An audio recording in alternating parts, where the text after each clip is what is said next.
You know that random time when you are kind of reading something and then you find some interesting article and then you dive deeper into that, and then that article leads to some other article, and then there is some different thing or different practice or a method which you come across, and then you are like, man, this method is super nice, I should use it. And then there are tools which they have mentioned in that article that help you use that methodology.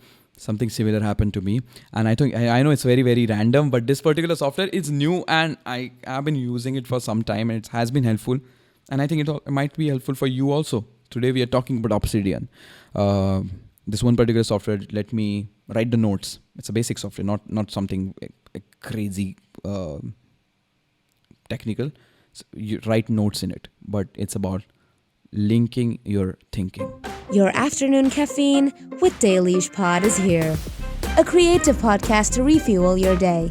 Presenting your host, Suyog, also known as the Fun Indian Guy. So one fine morning, I got up in the morning, early morning. We had some party. Let me go back. It was actually the album launch of Bharat, the album by Nuclear and Ritviz, and we went for that party with Prachin.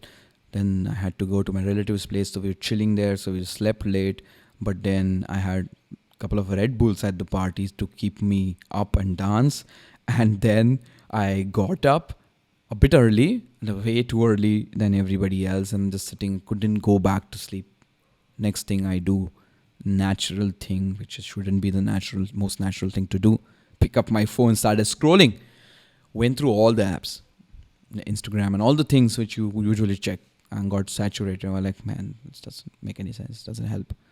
Where else can we go? What else can I see on my phone? What else can keep me energetic or feed my hunger of consumption? Ended up being on Medium, a place where we read articles. And there was this one particular article, free article. I'm not a member on Medium, so I keep looking for the free ones. So it kind of helps you filter. And most of the interesting ones are usually paid, so you can't really access. So there was one article about Zettelekasten method of research. And I went through that.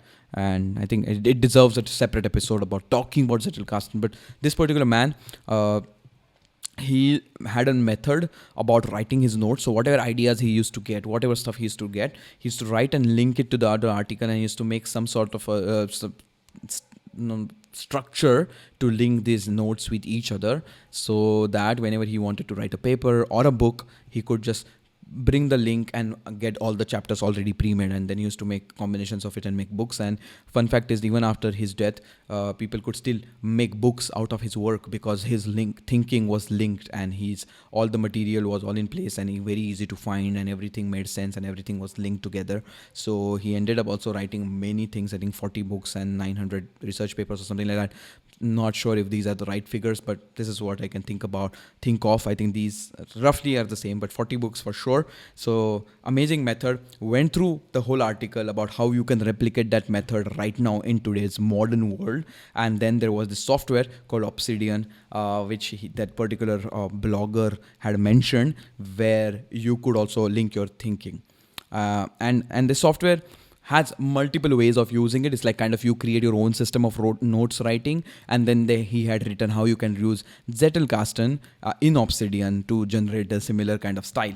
So then next thing you know, which I did, got Obsidian on my laptop. You can also have it on your phone, and basically started writing. And it's a fun journey so far, because you kind of make tags in it, and then those tags are linked to each other. So then there is also a feature where there is a whole map, like nodes and like a graph kind of a thing, where, for example, if I go on Dailysh Pod, then all the Dailysh Pod things will be linked to that, will get highlighted, and then I can jump into the topic, and then all the things on that particular topic will be connected. So it's like great way of kind of displaying all the thoughts, and this way all the notes make sense. They create system by themselves, and they don't just lie there like listicles in your note making app or note taking app or in your journal.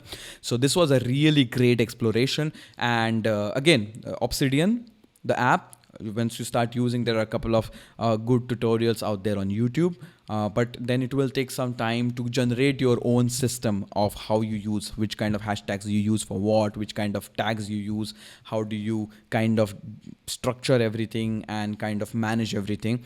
And that will take a lot of trials and errors. But definitely, if you get your system done, that's gonna be super. So imagine you use it for 20 years and later on, if you just want to write a book or write something on, or somebody else wants to write something from you, they just see the links and then they can just get tons of things clubbed together. Even your thinking gets some sort of structure, which is good, because then you can see this idea, this idea linked to that idea, and then that idea, and then that idea, instead of having just bunch of ideas. So definitely worth a try for people who are always writing and doing stuff. And always making sense is one thing which I like. So even if there are multiple things, and if you can kind of connect them to each other, and if they come together to make a bigger picture out of it and make sense, I get like boom, those kind of moments. So definitely check that out, and I'll catch you in the next one. Thank you for listening and watching. Thanks. ASMR. If you like what we do, then make sure to follow Dailyish Pod wherever you listen to podcasts, as well as on Instagram. For more visual experience, do subscribe to the Fun Indian Guy YouTube channel. Until next time, have fun.